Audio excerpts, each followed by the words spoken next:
Joining us for this power-packed panel discussion is a whole host of eminent speakers who we have with us today. Let me just give you an introduction to each of them. We have Gaurav Lahoti, who is the VP of Engineering at Khatabook, Shivasi Sen, who is the Director of Cloud Operations at Tally Solutions, Dattatree Radhakrishnan, VP Engineering at Whatfix, Mitesh Agarwal, who's the Head of Customer Engineering at Google Cloud, and we have Saurav Sachin, who is a tech entrepreneur. Thank you, gentlemen, for joining us on this very insightful and interesting panel discussion.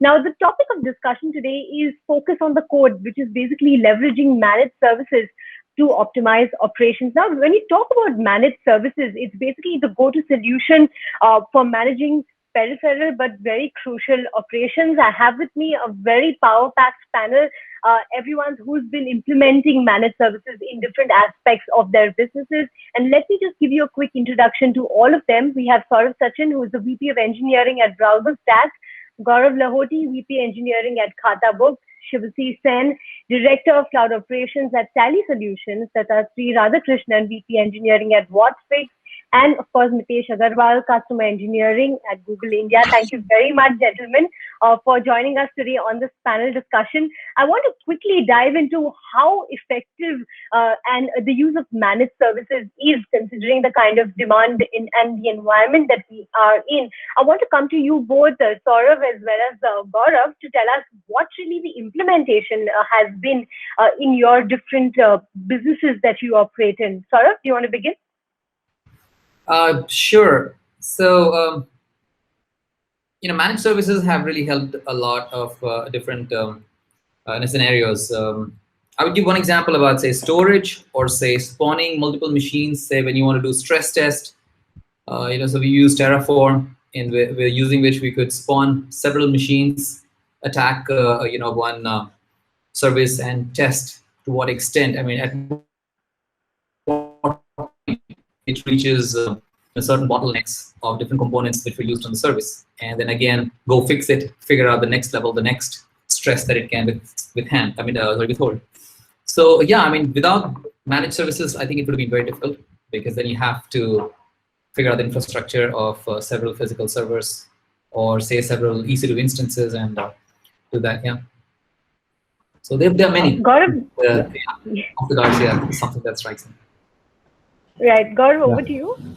Yeah, I would say, like, in startups like Khatabook, a company that has grown tremendously in the last 2 years. The case with us was that the user growth always outpaced the engineering hiring. For instance, like, it was like we were with just 8 to 10 engineers, right? Like, who were writing code and managing an infra for 5 million monthly active users. Now, at that scale, like, managed services is the only way to go forward, right? Like, and still, like, moving with speed is paramount, for us, like, where competition is intense and you have to iterate on products very, very quickly. So in those scenarios, like, right from compute, network, storage, databases, data warehousing, everything, being on managed services has helped us move with speed. All right. Going back to you, Shivasi and Dattatree, I wanted to try to understand how managed services has helped optimize overall costs and increase the kind of efficiency in your business operations. Shivasi, I wanted to talk to you specifically about Tally Solutions on how basically you've looked at improving your efficiency and optimize costs out there. Sure. Yeah, thanks, Priya, for the opportunity, and it's great to be able to participate in this panel. Platform as a service and managed service is something that is really close to my heart.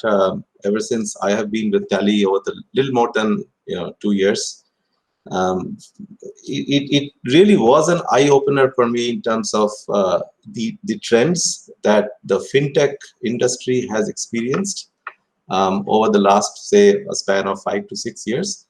And I predominantly come from a telecom background, so the data center and the various aspects of it I had a different take on it. But specifically to Tally, which has primarily been on-premise kind of an application, we have taken small but sure steps towards migrating towards the cloud. In terms of efficiency, I would like to call out maybe 2 or 3 things, right? One would be what I have personally experienced is the tremendous amount of productivity increments that I have experienced for DevOps as well as DevSecOps, right? Because there's a lot less on the day-to-day mundane things that they need to be engaged in, and focus more on solving those those business-related problems. Whatever Saurabh talked about as Terraform or auto-scaling groups and things like that. They are a huge plus. It goes without saying. So we have leveraged specialized solutions, for security compliance and audits, right? So that frees some of the developers to focus again on the business problem at hand, and less on some of the compliance aspects that are mandatory in a fintech environment, including, say, data segregation, data management, and security of data at rest. So from an overall efficiency perspective, I think those are the areas that I've seen a lot of benefits at Tally. Dattatri, do you want to come in there? Sure. Thanks, Priya, for this opportunity. I could relate very well to what Gaurav was telling earlier, right? So Whatfix is also an extremely high growth startup, but like with any other startups, the engineering hiring has actually lagged behind. This is where managed services have actually come in really handy for us to help offset what is not core to us. What is core to us in our context is more about developing good digital adoption software, right? To help the ease of use for the customers to onboard them and employees to be onboarding them, right? But what is context? Everything around that, right? So by the classic definition, core is something that delivers competitive advantage by leveraging relatively internal capabilities that the team brings. Everything else around it could be considered as context. You can even say that many of the important and highly valued, but can also be considered as context as long as it is not actually creating a differentiator or a competitive advantage. So let's take infrastructure as an example here, right? That is context to us. We are developing digital adoption software. Companies like Google, Microsoft, Amazon have invested billions of dollars in actually making infrastructure as a service easy and affordable for everybody to use. So it makes sense to get that as a managed service so that you don't have to worry about scaling up and down, and also not worry about apportioning a lot of hardware for some of the traffic spikes that may come in depending on when the load goes up. So scaling up and down becomes a lot easier. But in our context, we use managed services very heavily, right? So there are a lot of areas where it has helped us considerably, especially like how Shivasish was saying on the IT and the DevOps front, right? Many a times they end up spending time in fixing some of the malfunctioning equipment or some of the user issues that could easily be handled by these managed services, so that the DevOps folk can actually focus on their core responsibilities. I think one of the biggest optimizations that I have seen is in small upfront initial investment, in the sense that because these services are more OPEX, operational expenses, and not really CAPEX, right? So you don't have to put in as many resources as needed initially to get started on some of these things. And that is where it helps. And as a consequence of this, it also brings in some predictability to some of the monthly costs so that you know how to budget them going forward. Right, Nitesh, I want to come to you to ask you about the kind of rise that we're seeing in the kind of companies adopting these managed services, and at Google, what your experience has been with these managed services. Thank you, Priya. And first of all, on behalf of Google, I hope everybody is safe. And I really want to thank all the panelists for making the time. I know some of you have personally, gone through a tough time as well. So thank you for making the time. Coming to the question that Priya asked, I go back to Google's own history. 22, 23 years back, Google started this, as a project called Project Borg. Everything that was deployed at Google was, as containers. And today it's estimated that, we spin up about 4 billion, containers a week, right? So that's massive scale. And I've been keenly listening to what every VP of engineering and CTO on the call has been saying, right? That they have absolutely no time to go out there and hire engineers to manage infrastructure, manage basic things. And that's where the whole managed services part has become very, very crucial. I also remember, 10 or 11 years back, I think Mark Andreessen made this statement, which is becoming so true. He said, software is eating the world. In a slightly different sense, if I had to apply that to the context of our discussion, what it means is that anything and everything that can be controlled using software is what we are moving towards. And that's what managed services is about. So, Dattatri spoke about DevSecOps. I think Gaurav and Saurabh both kind of, alluded to the fact that, they simply do not have engineering resources to manage, infrastructure. And our belief is exactly the same, right? Our view is that if you are using engineering effort leading to no customer impact and no differentiation for the business that you are in, then you perhaps need to relook at the way you're developing, what you're developing, and the way you're deploying and managing and operating things around. So if you look at Google, a number of our offerings, that we have are around the managed services space, around what is largely called an as a service, right? Whether it's infrastructure as a service, which is completely software defined, or whether it's platform as a service, which is completely software defined. The key element of all of this, and I'm sure that will get discussed as we move forward, is how do we make sure there is that single pane of security that you get through your development and deployment cycle? How do we make sure that it's not just infrastructure? How do we make sure that, when you do upgrades, when you apply patches, how do you have declarative infrastructure that is there? How do you have tooling and operating models across your environments? Today, a lot of this is manual. And I'd love to, speak about, as we move forward, site reliability engineering that Google invented. I'm sure we'll speak a lot about it because I'm pretty sure that everybody on this panel and a lot of the startups out there use SRE as a concept out there in conjunction with DevSecOps, as Dattatri mentioned. Right. Saurabh, talk to us about how Browserstack is typically using these managed services to achieve scale, because that's something that everybody wants to understand in terms of what is the key aspects of it that are helping you. But yeah, I can certainly share my experience because I'm completely immersed in technology and have been handling several projects of very high scale. So yes, problems that we have solved, I give the example of using Terraform to set up scale tests, which have really helped in identifying or rather preempt any scale challenges that somebody could face. Similarly, security is another one. So this also, other members of the panel, they highlighted. So security is clearly another one where I still recollect. I'm very hands-on, so I still recollect having written those IP table rules to make sure, and then we used to exchange with pride that, hey, look at this, my rule is so stateful and stuff like that. So enabling logging, etc. All these things are out of the box now. In fact, it's amazing to see that the new generation is operating at a higher abstraction layer. While it has a demerit of losing certain fundamentals, it also has a very interesting merit of dealing with higher level of complexity. Because when you operate at a higher abstraction layer, a lot of mundane things are automatically taken care of. Managed services allow us to do that. Today, it's not hard for my engineers, my leads, to set up, a deployment which includes right from Route 53, say a name server pointing to the CDN, which then points to either a static storage or automatically fails over to say a load balancer, and then from load balancer to different compute instances.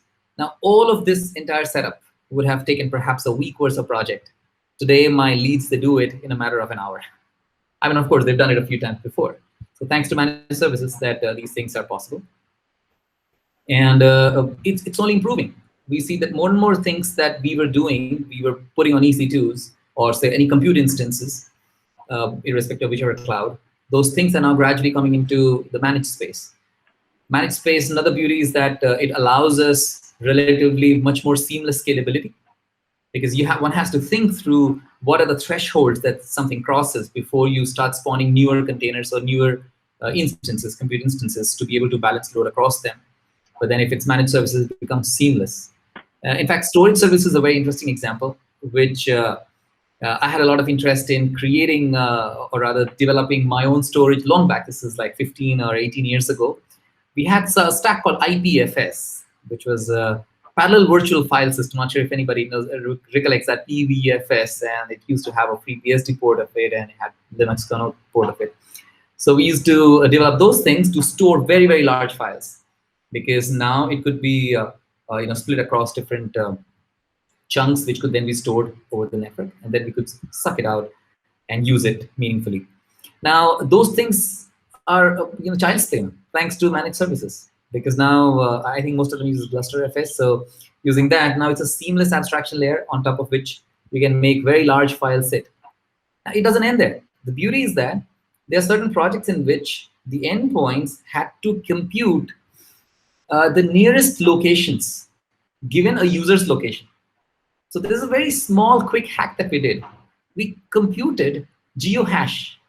We computed geohash, and the beauty is that geohash automatically started giving the relevant, locations which were nearby.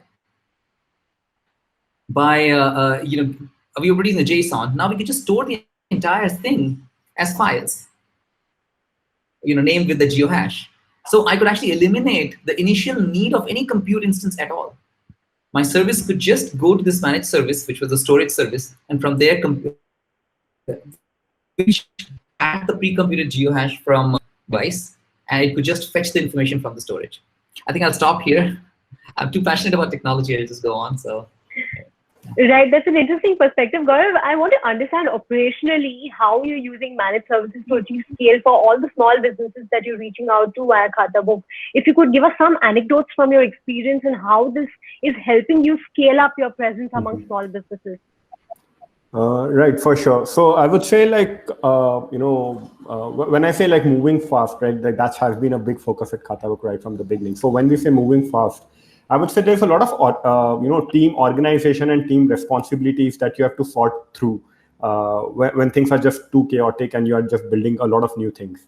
I would say managed services help a lot even from that perspective. Besides the technical aspects that Saurav covered, it's quite easy to configure a lot of managed services. You don't need those dedicated folks to run through it. Now most of the teams can actually go and work and spawn, and now they're decoupled from having any dependency on someone else. I think that just the independence that every team gets with managed services, I think that has been paramount in doing a lot of quick experiments, launching new things in a matter of 2-3 days, and if the results are bad, just shut it down. In a week you can figure out, hey, whether something works, doesn't work, shut it down, right? And you don't even incur that much of a cost, right? So I think from that whole team organization and responsibility point of view also, I would say it has helped us a lot. And I would say that most of the most popular managed services, right, they provide a very good level of reliability, right, as compared to, let's say, if you build your own or you host something of your own. The way we expect our technical products to be now, if something doesn't work for 10 minutes, right, on mobile phone, you are like, hey, this product is bad, right? Directly there's a conclusion and people just stop using it, it's not reliable at all. So I think managed services help there a lot, right? So much thing is automated, and if anything goes wrong, right, they have data coming from all the customers, so they are able to, the cloud providers are able to improve them significantly. So I would say that is again a very big factor, which has helped us a lot in providing, scaling very quickly with very good reliability across all our products. I think reliability also helps in another way, that it reduces manpower costs, because if there is a failure, then the whole engineering comes together. Okay, what happened? Which team did what, and because of which something changed and systems are down, right? That whole cost equation of engineering getting into those RCAs, I think that itself decreases a lot with a lot of these reliable managed services, I would say. I would say those has been for startups like Khatabook, which kind of started very scrappy. I would say we were able to grow very quickly because of that. Had that not been the case, I think the growth would have been much, much slower than what it is right now. I would say like those were the main factors. I think one more point that comes to my mind is that with managed services, like you can switch technologies very quickly, right? Like for instance, when we were growing, we used one data warehousing as managed services, and we were hoping, hey, this would be fine for at least a year. It would scale, and we should be fine. And and that was the time when we were growing like 30% week on week, and it just kind of reached its peak in like 2 months, and then we had to quickly figure out, hey, what to use, do a POC with something else. And I think within 2 weeks we managed to move from that particular data warehouse to another data warehouse with more than 10 terabytes of data in a matter of 2 weeks, right? So I think things like that are like, I've not seen that possible without having managed services like that. Yeah. Right. Shivasri, I want to talk to you about the kind of product, the time to market for any product. With managed services, a lot of people are of the view that it does reduce the time to market for any product. So, at Tally Solutions, what has been your experience out there? Were you able to bring products to market quickly with the use of managed services? Absolutely, Priya. Yeah, see, this is one area that I firmly believe that managed services just stands out and beats any of the alternatives, hands down, right?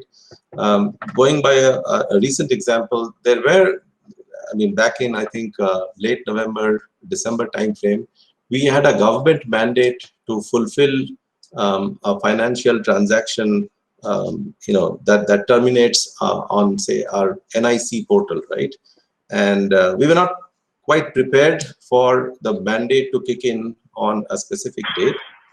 And in spite of us having very powerful and tested architectures, which had a sort of a life cycle that would have taken another 6 months to implement, we ended up taking the call that there are certain key managed services offerings from any cloud provider. They are very comparable, and certain parts of the software stack, such as logging, such as object storage, such as maybe the security keys and the key management and secrets management. I mean, those things are no-brainers. So we were able to leverage some of those tried and tested building blocks from a cloud provider, and we were able to quickly turn it around.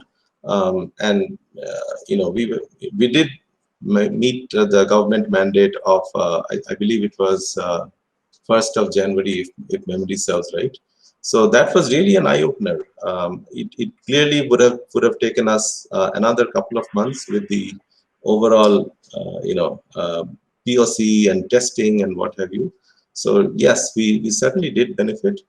And whenever there is a time crunch, time to market, managed services is something that is extremely helpful and positive. I'm sure all of you would this thought would resonate with all of the captains of the industry that we are talking to today.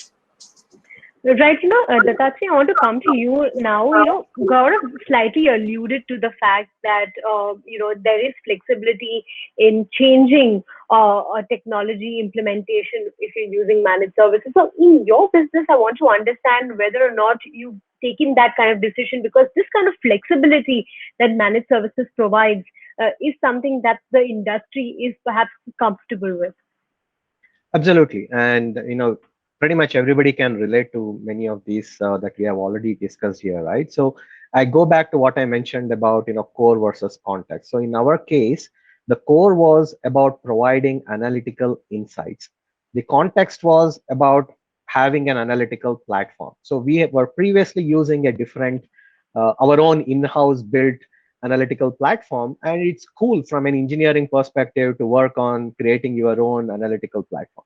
But then, company like Google, for example, has again done a lot of investment and innovation to come up with good platform as a service models like Google Analytics and Google BigQuery, for example, right? So we researched that and we moved over to that to have as our analytical platform, while we focused on gleaning the insights from that data warehouse that Google gives. Like for example, BigQuery is handling data at petabytes of scale, right? And it incorporates machine learning and artificial intelligence to glean that insights in a real-time manner. And that is what we needed in order to scale up and grow. And that's what helped us to migrate over to that. And that also in turn helped in faster time to market as well. There are other such instances, for example, monitoring, like Shibashi's alluded to, right? So we use a lot of services like App Dynamics and SignalFX to help us in actually monitoring our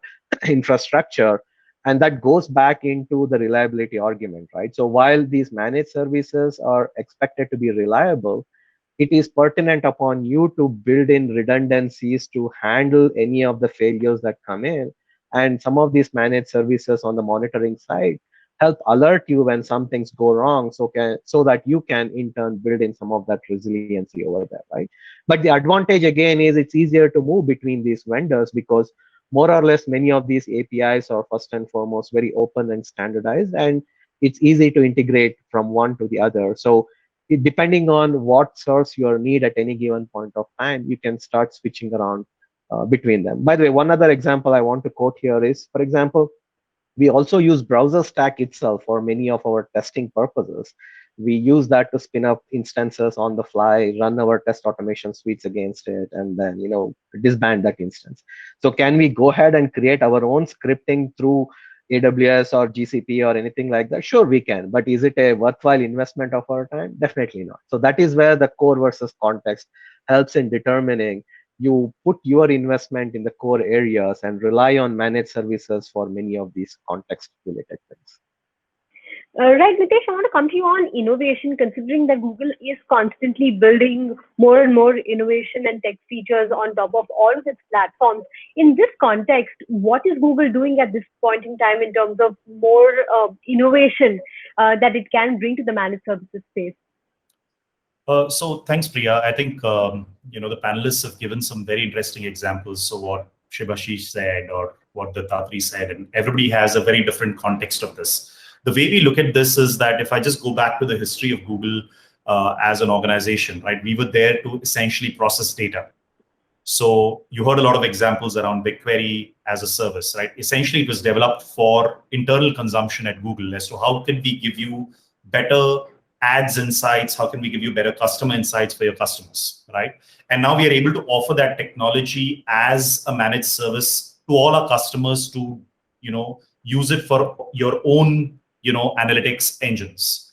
The second part is, also, I think there's a fundamental dichotomy always between the developer side and the operator side, which is why the whole area of DevOps started working, because the developers want agility, right? Which is what, a lot of the engineering folks want here, right? And then the people who are actually wanting to deploy this, moving it into production, want a huge amount of stability, right? So there's like a fundamental dichotomy, and therefore Google very quickly realized that then when you start bringing in aspects of security, reliability, performance, scalability, all of these aspects, there's a fundamental, let's say healthy stretch that happens in any organization.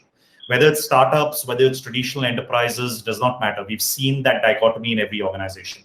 So therefore, Google also innovated the whole area of fundamentally culturally shifting how organizations developed and managed infrastructure.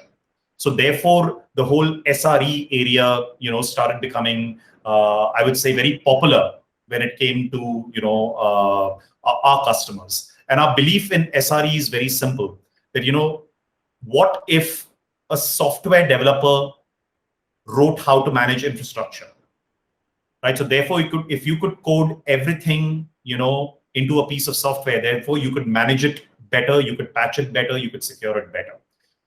The third part was, if you look at historically and what is extremely popular, right? So if you look at Firebase, almost every application that perhaps, generally gets developed and deployed uses Firebase, as its code base. Secondly, if you look at App Engine, the Google App Engine has been used historically for very quickly, putting down applications, making sure that you don't have to worry about the security layer, you don't have to worry about what's the underlying infrastructure and so on. So very quick spin up for a developer.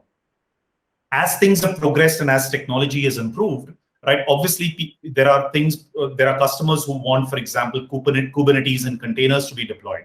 So you have cloud run services available to you, whether it's on-premise or whether it's on the cloud. And eventually, we are all moving towards a direction which is around function as a service. What if I could write everything and encapsulate everything as a function, right? So that's essentially kind of the holy grail. And this is being applied to not just infrastructure, it's being applied to software development, it's deployed to data, it's to AI and ML, it's how you want to service customers. So if you look at everyone's business out here, eventually they are providing a managed service to their customers for a particular function. And our job here at Google is essentially to be able to provide technology in that same form. So those are the kind of innovations that we are doing across the board here. Right. At this point, I want to bring in both Saurav and Shivashish to ask you about security and how important security is when it comes to managed services. So, Saurav, if you want to tell us how the relevance and the importance of security as you see it. Sure. So security is such an interesting thing that you can never say that you're secure or you're not secure. It's about how secure one is, right? It's a constant race. So we have to keep ourselves updated with what are new techniques that probably hackers or anybody who wants to have access to unauthorized access to content, they apply. And then we have to quickly ensure that in that race we win. Now,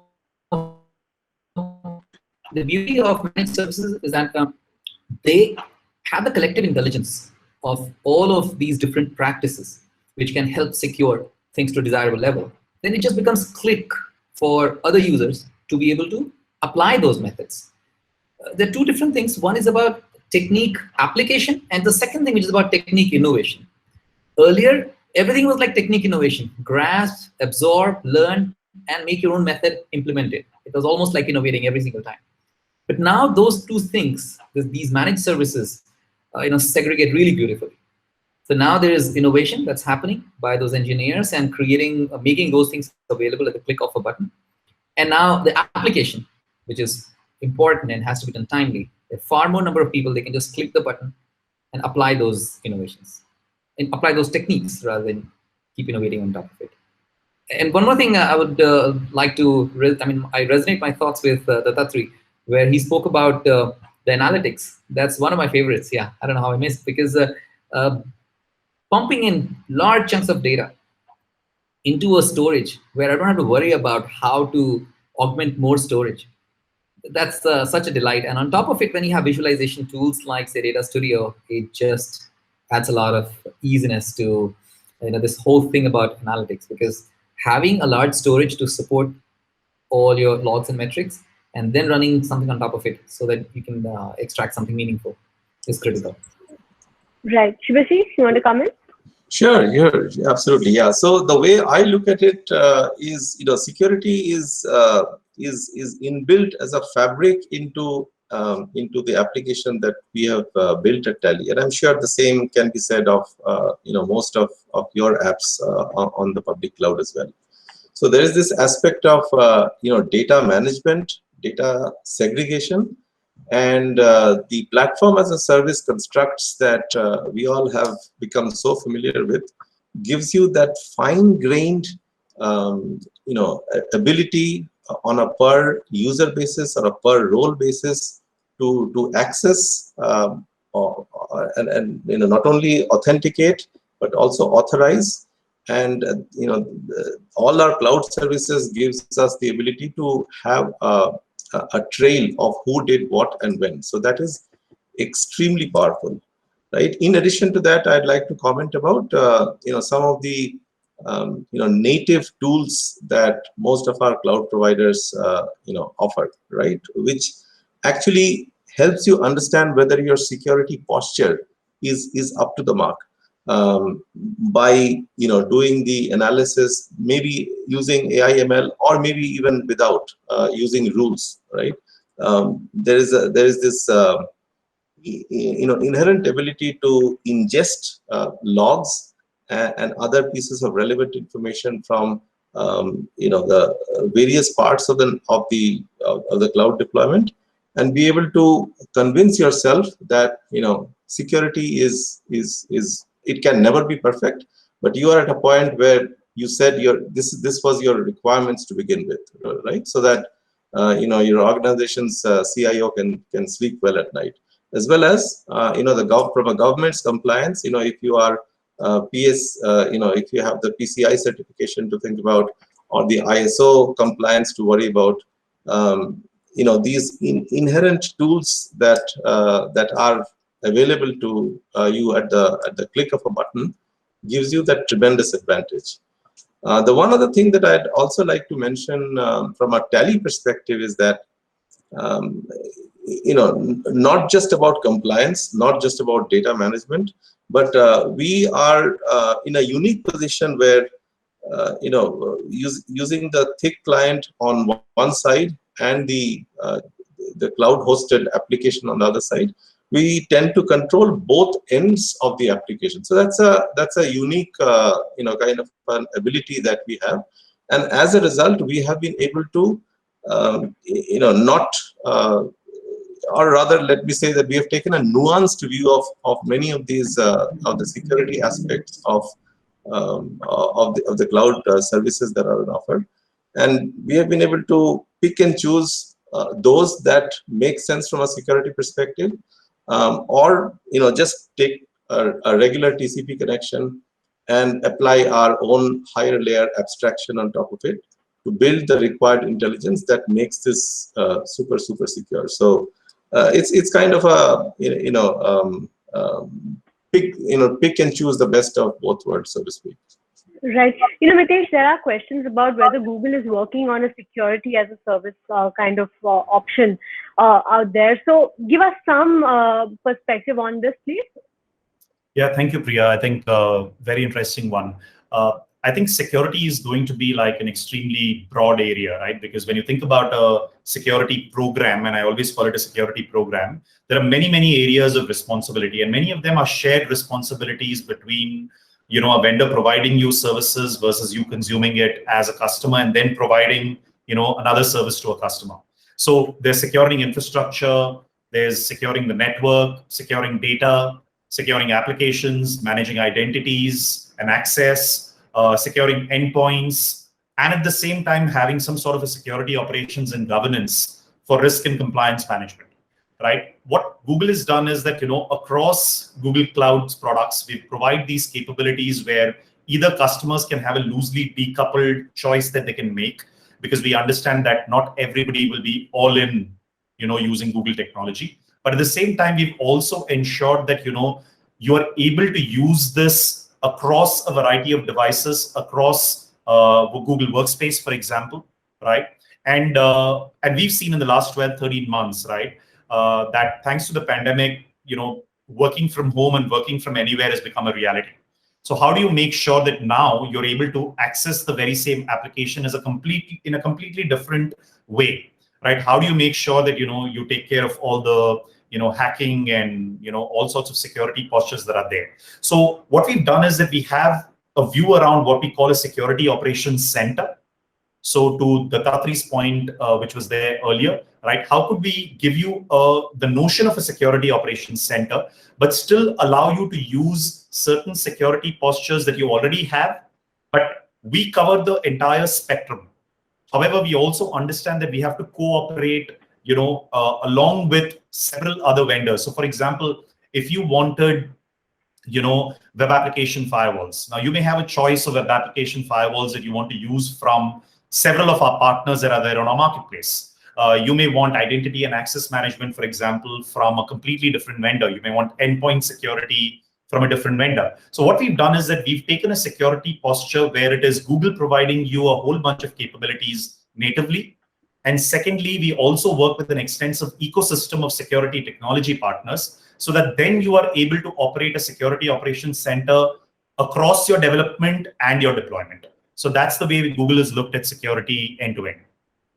I want to come to closing comments, and to begin with, I want Dashatri and Gaurav, I want your views on the kind of challenges that one faces, when you're using a managed service at this point, and what a business can do to ensure that there is an adequate usage or an adequate implementation of these managed services? Dasasthi, I want to begin with you. Sure. In the case of Whatfix, for example, we had a few customers who were very particular about security, and as a result of that, they actually insisted on on-premise deployments. Now, obviously, when you're very tightly coupled with a managed service, that is not going to work, right? So you have to devise your APIs in such a way that it's easy to turn off and on some of these managed services, so that things can work on the fly, except that that particular customer, in the case of an on-premise installation, may not necessarily be able to leverage the benefits of these managed services. That's one challenge that we came across. The other thing that we have seen in Whatfix is, like, when we were planning to set up a European data center, some of the managed services were not GDPR compliant, for example, right? They were not actually signing up to say that the data will not go outside of EU region. So these are some of the challenges that we will have to work with each of these managed providers, and that goes back to what Gaurav was telling earlier, right? So you should be able to mix and match or move across some of these managed service providers depending on who provides what level of support and adherence to some of these security compliances that many of these European regions, for example, insist upon. So these are some of the challenges that we have seen in our implementation, actually. Gaurav? Yeah, so I would say, the point that I was mentioning earlier, like the ease of use of the managed services, like sometimes what we have seen is it's kind of a double-edged sword also at times, in the sense, like, to move fast, you give all the power the developer needs to move fast, and not all is, they have a strong background in, let's say, thinking about security or something, right? Or configuring something in the right way. So at times it may happen that some security loophole was left during the configuration, or it is possible that sometimes the maximum value that they set, the cost went out of control when something went wrong, and then managing that cost along with the security, I think has been a challenge with managed services, because they scale very fast, but at times you have to manage, hey, this is the maximum limit till which you would want to go. So I would say like that, like now, like you have to set up that regular monitoring, regular, standard. You can't really say in a fast moving startup, hey, this will be the max, because the moment you hit the max, then things stop working, that's even worse, right? So I think the only way is to do the right alerting and the right monitoring constantly to work with the managed services to solve for those, yeah. Right. Saurav and Shubhashish, I want to come to you in terms of, what, like the top 2 points that come to your mind when a business is really looking to implement or adopt managed services. What are the top 2 things that they should keep in mind, Shubhashish? Sure, yes. Again, from my experience, Priya, I would say, you need to assess your, the workload that you plan on running. So there are certain workloads that render themselves really, really easily to a almost near perfect, match to a plethora of managed services that any cloud provider can provide, right? However, if there are certain, uniqueness in your application, for example, in the case of Tally, we have a lot of emphasis on what we call the non-functional requirements, right? The ability for the user to, switch from view A to view B on their on-premise application within less than a millisecond, right? So these are certain things that are exceedingly useful to our, 2 million plus user base of mostly small and medium businesses, right? So I would say assess the needs of your users.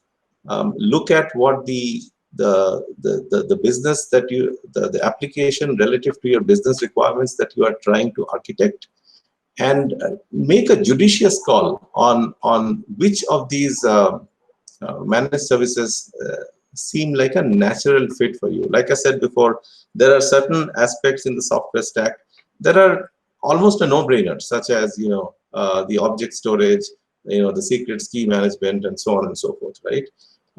However, if you want to eventually diversify into a multi-cloud environment at some point, if you want to have a super fine-grained, control over your costs, because again, in my experience, managed services gives you a lot of benefit from a TCO perspective. However, you have to be super, super good at forecasting, right? And if your initial, estimates are off, and you do not have a governance structure in place for cost containment and optimization, things can quickly, get out of hand. So all of these considerations are exceedingly important in terms of, choosing which managed services would be a better fit for your business application needs. Right. So, top 2 things that a business should keep in mind while implementing managed services. Saurabh, I think you're on mute. We can't see your video. Oh, I'm sorry. There was I'm sorry. There was a little bit of network break. Could you just repeat the last 30 seconds? Yeah. We wanted to understand from your perspective the top 2 things that a business should keep in mind while implementing managed services. Oh, sure. First thing that you keep in mind is that try to do as many things as possible to manage side. That's the first thing. In fact, I now have started actively monitoring my teams that what percentage of the computational resource are you using on the managed side and the non-managed side. So one easy proxy is the bill that comes from managed side and the non-managed side. So yeah, that's my first thing. And second thing is about keep a continual watch, because managed services are only growing by every passing week or month. So keep a watch if there are things that arrive on managed side and that can be used. So all those beautiful factors that we talked about, security, reliability, security, scalability, all those things, they come in pre-packed with any managed service. So those are 2 things that I keep telling my team. Right. Mitesh, a final comment from you in terms of if you could, first of all, tell us from Google's perspective, what would be the top 2 things that any implementer would want to keep in mind? And also, if you could help summarize all the main key points that the panelists have spoken about. Absolutely. And, some amazing points from real experience, right? And there were some commonalities. I think there were fundamental commonalities around the fact that, this needs to give back a lot more engineering time. That's what I think was a very common theme that came across, whether it was Gaurav, Saurabh, Dattatri, Shubhashish, everybody who said that.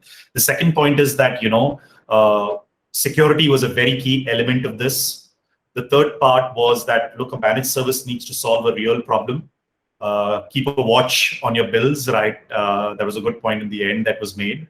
Right, and if I had to kind of say it in my own words, slightly differently, is that I think we've got to start with the end in mind. That's what essentially everybody was saying, right? Because as Google, as we are guiding our customers through various dimensions of modernization, right, with a variety of managed services, platform as a service, infrastructure as a service, or software as a service, we generally point them towards, the fundamental architectural principles that guide any cloud native discussion. So as far as, you have cloud native computing, aspects that are deeply embedded in your design and architecture, we believe that, you'll be able to measure this. And I wanted to conclude with that part saying that, look, at the end of the day, you need to be able to, measure some metrics, and you have to measure your performance with those metrics. So therefore, Google has a bunch of metrics. We call it, a very nice principle called the DevOps Research and Assessment, or the DORA principles, right? Where we've essentially started directly linking organizational performance, which includes profitability, productivity, customer satisfaction, to software delivery performance, right? And we've kind of categorized that into low, medium, and high performance. And essentially, there are only 4 things that we measure. We measure deployment frequency. So therefore, how often does your org deploy code to production or release it to end users? Second, we measure lead time. So how long does it take to go from code committed to code successfully running in production? The third thing that we measure is mean time to restore. How long does it generally take to restore services when there is an incident? It could be a security incident, as well. The final part is, what is the change failure rate? What percentage of changes to production or released to users result in degraded service? Now, what happens is when you start measuring this, you can start measuring the effectiveness of managed services very easily. Having said that, I think there's going to be different mileage for everybody depending on the stage at which you are. There are many organizations here who've started cloud native, right? There are many organizations who started a few years back and therefore will modernize. So I think it will be a good exercise to start working perhaps, and we are happy to help there in terms of doing a DORA exercise for all of you and your organizations, really to assess the maturity at where you are, and then you start getting a measurement metric as you move forward. But most importantly, I think everybody needs to stay safe in these crazy times. Yes, all right. I think that's what we wish for everyone who's watching our panel and all of you panelists. On that note, gentlemen, many thanks for joining us on this very insightful panel discussion. I know and I'm sure that the audience listening to us has many takeaways from this panel. Thank you so much for your time.